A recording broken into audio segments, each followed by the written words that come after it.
Hello mga mare, mga sis, good morning. At andito ako ngayon sa aking part-time job.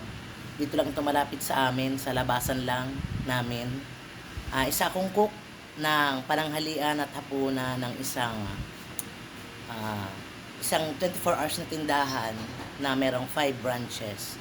Ang kanilang tauhan is mga 20 katao. So yun ang ipinagluluto ko ng pananghalian. Isang ulam sa tanghali at isang ulam sa gabi. So ngayon, ang ating menu for today is tinolang manok. At ayan, nakabili na ako ng mga ingredients. Ayan, meron na rin tayong binabad na chicken. In-order ko yan nung isang araw pa. So kaya binababad ko para lumambot. So, sabahan niyo ako na magluto. Stay tuned mga mare. So ngayon ay nagsisimula na ako magbalat ng luya. Habang ginagawa natin to, konting kwento lang. Itong isa sa dahilan mga mare kung bakit hindi ako nakapag-focus na sa pag-reels o sa pag-engage sa pagpo-post dahil nga siyempre sa buhay natin ito na napakahirap ng buhay, di ba? Kailangan nating kumita. Well, meron naman akong hanap buhay at alam ng karamihan yun yung pag-deliver ng money. Actually, ang amo ko dito ay yung isa kong customer for 2 decades. 2 dekada ko nang dinideliveran. Ito ang kanyang mga tindahan. Hawak ko yung kanyang mga tindahan ng 5 branches. Ako ang nagsusupply ng mani, ng peanut. So ngayon nangailangan sila ng cook. That time na nag-hire sila ay meron akong trabaho na isa dun sa aking kumare na kaibigan din. Maayos ang sahod doon, maganda. Kumbaga, contented ako sa sahod. Ang problema, hindi kinakaya ng katawan ko yung full time.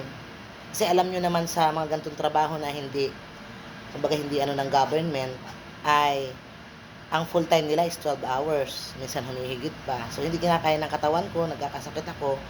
So kailangan kong bumitaw. Eksakto naman, nagkataon na itong ang suki ko sa mani ay nangangailangan ng cook, which is magiging part-time lang dahil kumbaga nagluluto lang ako for pananghalian, tapos uwi na rin ako, isang ulam pananghalian, tapos isang ulam sa gabi. Pagka luto ko ng isang ulam sa pananghalian, uwi na ako, ang bahay ko dyan lang, paglabas lang din dito, lakad lang ng konti, yun na. Tapos babalik ako mamayang hapon, mga bandang alas 4 or alas 5, luto naman ako ng hapunan. Ayan, yan lang yung kwento sa likod ng kung bakit ako ay nag-inactive.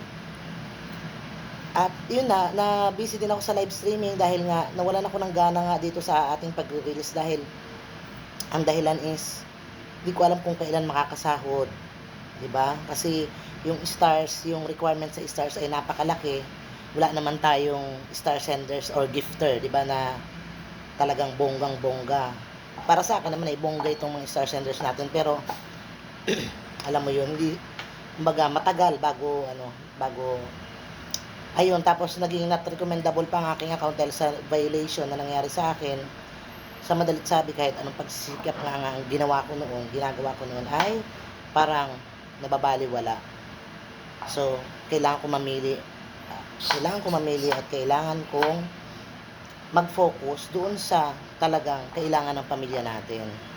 Ayun, at ito ginaguide ko na yung luya. And then, syempre, tinola, alam nyo na yung mga procedure na yung process kung paano. So, balikan ko kayo maya-maya mga mare. Ayan, mga mare, at nahiwa ko na ang ating mga sangkap sa ating lulutuin tinola. Ayan. So, okay na rin yung papaya. So, nagsalo na tayo ng isang malaking kawali para makapagisa na tayo ng ating chicken. Ayan. At habang ginigisa natin ang chicken, ay tatalbusin naman natin itong dahon. Ayan mga mare, at see you ulit mamaya pagtapos na akong magluto.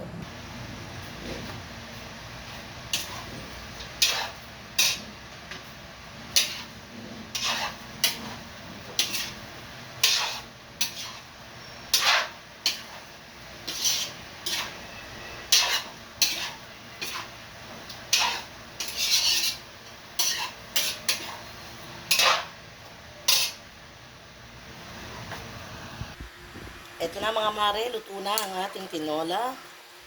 Ayan. At ito ay papatayin ko ng apoy at tayo ay magbabalot na. Kasi binabalot ko ito mga mare. Kung ilan ang naka-duty sa 5 branches. Ayan. Thank you for watching. Bye.